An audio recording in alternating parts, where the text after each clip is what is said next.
there was a Chicago City Council meeting on Chicago being a sanctuary city, and an alderman spoke up in this meeting. I want us to roll that clip because I think, again, your perspective on local policy here is really important. The reason I have brought this with some of my colleagues to the floor is not to eliminate Chicago as a sanctuary city. But what it is to find some kind of compromise and threshold to stop the bleeding that we're undertaking right now. When you look at what the city is dealing with, we're spending, when we had 12,000 migrants, we were spending $31 million a month at that time. We have 20,000 migrants today.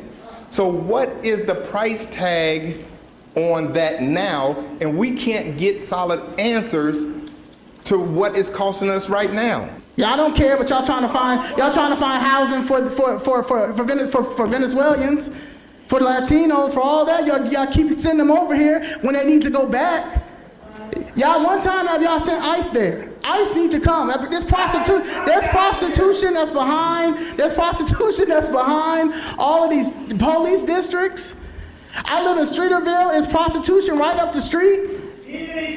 I mean, it's a disrespect. Woo. That's real. I don't like it. That's real. I don't like it either. No. Let me.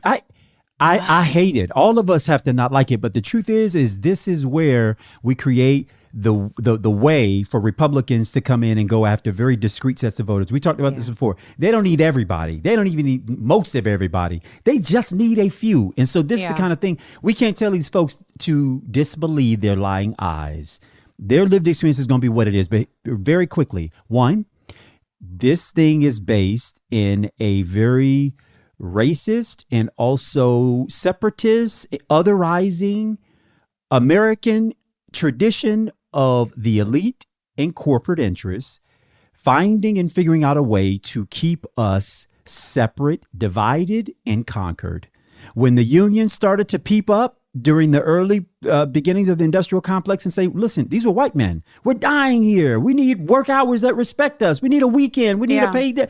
They went and did that. And what did the union bosses do?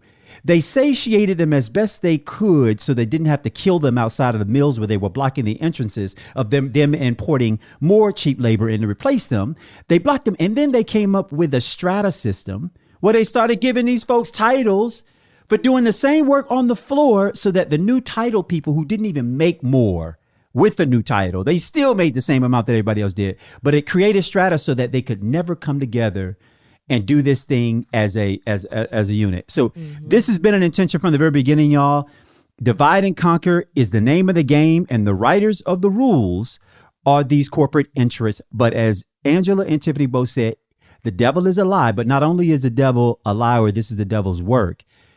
It is also a lie that immigrants are not paying their fair share, but nobody's going to believe that as a fact. Right. They pay more than their fair share, therefore contribute more to the system than they take from.